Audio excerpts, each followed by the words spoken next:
everybody, my name is Lewis, and today's video is about the AirPods Pros. These came out just under 3 years ago on October 23rd, 2019, and I'm going to be asking the question if they're worth it in 2022. I'm going to have 4 main categories: sound, comfort, the experience, and then how it shapes up to its competitors today. So, let's get right into it. So first, let's cover sound, the most important thing whenever you're wearing headphones or speakers or any type of audio device. And it sounds pretty good, both in and out.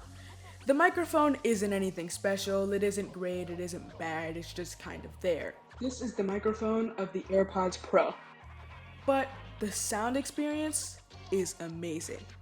Now, I came from the Skull Candy Crusher Wireless, which were some pretty decent headphones. They had crazy bass, and my daddy got them for me as a birthday gift. They were some pretty cool headphones. But the ear cuffs would hurt my ears, and it wasn't very good. These sound just as good as those Crushers, and surprisingly, they have a better experience. With these AirPods, you can have on noise canceling, which has got to be the most magical thing on the planet. Let's say you're riding in the car, and you hear that constant rumble that you still hear in your brain, but it kind of like filters out. You don't really think about that. When you turn that noise canceling on, all the noise goes away. It's just wow. Now, some of the noise does stay, but once you start playing any sound at any volume, it goes away almost immediately because it's just so quiet that you can barely tell. You don't have to crank your music volume up to cancel out the sound of the car, or the plane, or whatever loud noise is going on. Now, the noise canceling isn't a magic thing that just kind of kills all the outside noise. It still does have its limits. Sharp noises like metal on glass and just other sudden noises do bleed through, but the overall experience is amazing.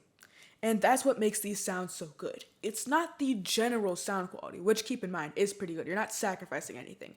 I'm not an audiophile, but it sounds pretty good. But this noise canceling is what makes it. That is the definitive reason to buy one of these. And if you don't care for it, then you would be better off just going with some $50 wireless headphones. So in terms of sound, I'd say it gets a 4 out of 5. 5 out of 5 is reserved for the literal headphones that will make you cry when you hear their noise. But they sound pretty good, and that noise canceling is absolutely amazing. Now, they are earphones, so once again, you're not going to be getting that best quality, but still extremely great sounding. Next up is comfort. Earphones are probably my second ranked audio device in terms of comfort.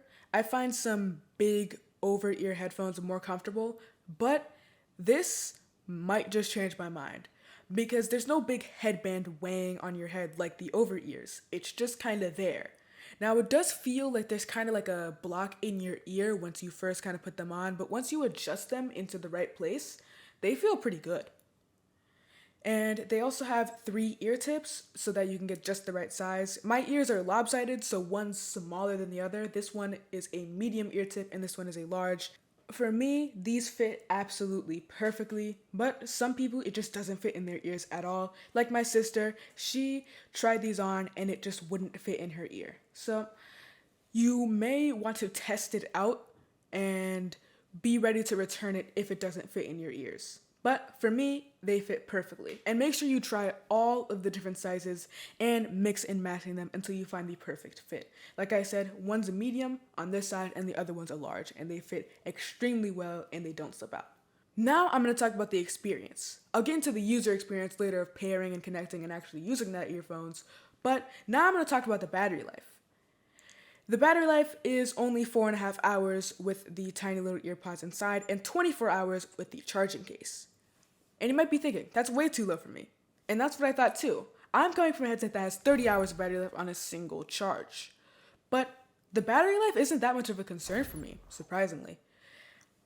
These only take 5 minutes to get 1 hour of listening time and 20 minutes to fully recharge. And the case itself takes an hour to fully recharge. These things charge extremely fast. And for me, I'm not listening to music continuously for 4.5 hours unless it's a long road trip or a plane ride. And even if there's going to be moments where I fall asleep or end up doing something else like talking to another person. And when I'm doing that, I can either turn on the transparency mode on the AirPods, or I could just take them off and put them in the charging case if they're low on battery. And once I'm done talking to them for maybe a minute and a half, I'm probably going to have another 20 minutes of listening time. Or even better, if I have a long, engaging conversation, which would never happen, of course, then I could probably have these things fully recharged, which is amazing. Me personally, I'm not an active person, which is why I also didn't really think I wanted to buy these, because I'm not really going to wear them. I'm not going to go out on walks. I can't touch grass. It's poison. It's poisonous to me. I can't even look at the sun. That's why my blinds are closed. Stupid joke. Either way, these still surprisingly get a lot of usage from me, and they can also be used to go to sleep as well. There's a couple of tips and tricks you'll find on some other people's channels, and one of the ones that I found the most useful was adding the hearing section onto your control panel. What this allows you to do is it allows you to use the live listen feature and enable background sounds, which can help you to sleep if you're one to sleep to rain sounds, white noise, brown noise, black noise, yellow noise, whatever noise you like. Play these, and these are absolutely free, and you don't even need the AirPods to use those. You can just put the hearing tab in and have them play off your phone speakers as well. It's a pretty nice feature that I found out when looking for some tips and tricks about these, which, if you want me to, I can make a video including all the ones I found on some other people's channels and some ones I found on my own as well. Circling back to the battery life, it isn't an issue for me, but it may be for you. So I recommend maybe going to your local Best Buy or whatever store sells these and buying one of these. And then, if you don't like them, return them after a week. Simple as that. Give them a little test drive if you have enough money to. Or you could ask a friend to maybe rent them off of them. Whatever you like. But for me, these work well. Now, onto the actual user experience. It's amazing. There's no hustle or fuss with Bluetooth connections. You just kind of open the phone and then open the case. And then, wham. You get the battery life for the case and the individual AirPods as well. Pairing these is just as simple too. All you have to do is open the case. It'll pop up with a little message on your screen asking if these are your AirPods. Click OK, hold it back for a couple seconds, and you're paired. Easy as that. There's no hustle or no fuss. The user experience is probably one of the main reasons to buy this. And you've probably seen 20,000 other reviews, and you're probably just wanting someone to tell you if the stupid thing is just worth to buy. And the answer is yeah. Now I'm going to compare the AirPods Pro to its competitors. Now there's no point in pulling up a spec sheet because all of the competitors are better.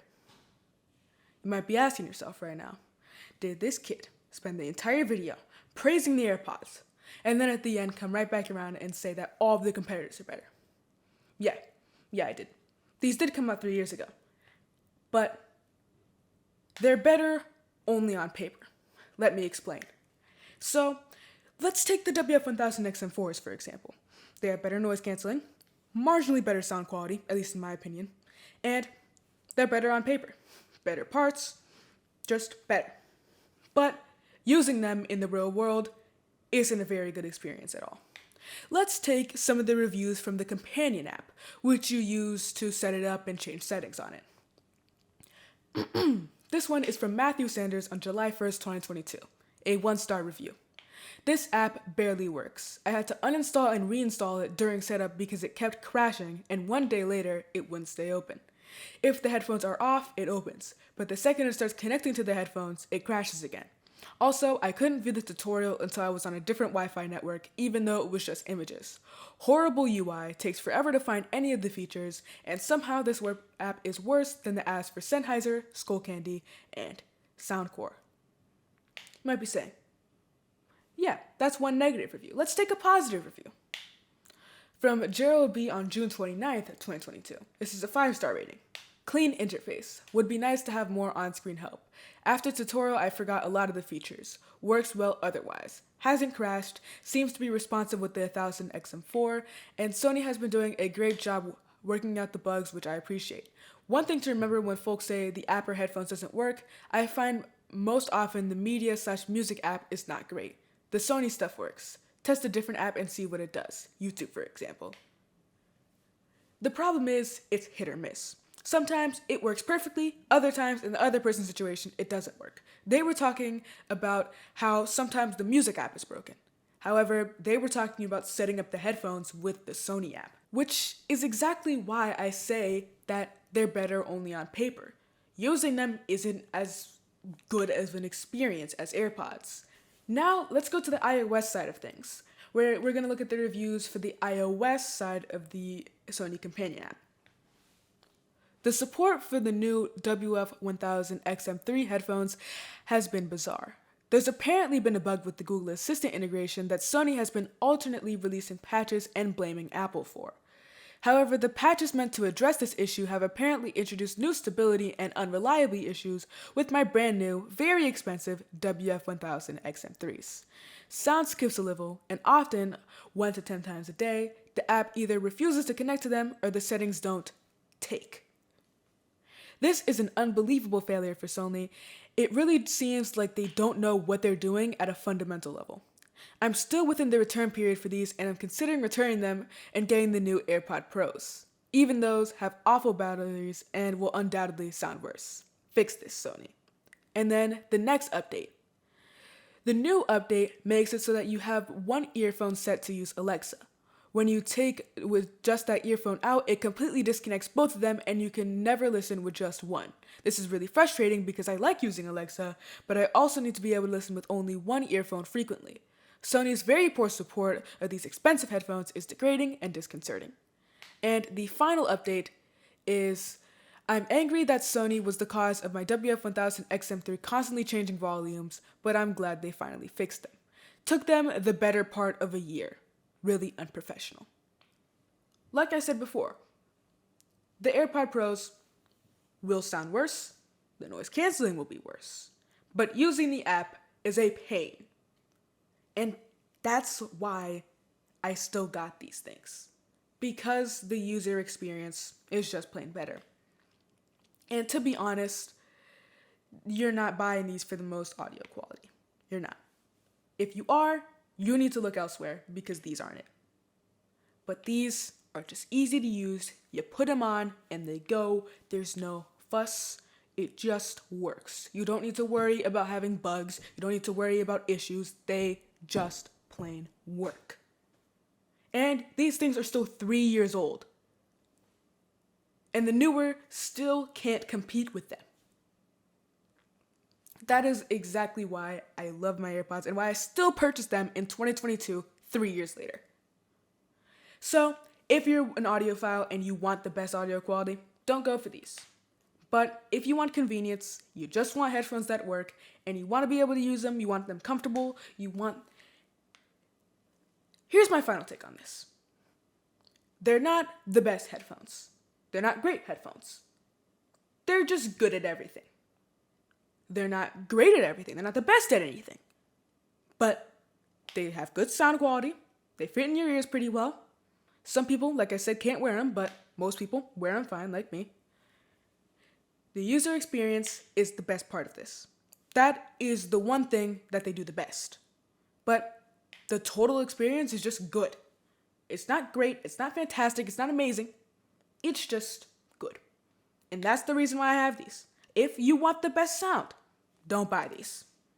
Plain and simple. If you want Apple headphones that work, you don't have to worry about nothing, this is what to buy.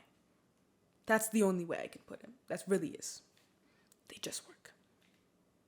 Anyways, I'm going to stop repeating myself and say they just work 97 times and actually get to finishing this video. So if this video helped you with your purchase, leave a like, and if you like this video and you want to see more, hit the subscribe button and ring the notification bell so you get notified when I post a new video.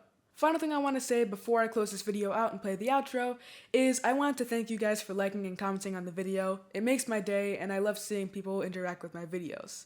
So if you like this one, leave a like and maybe comment if you want to, I guess. Anyways, peace.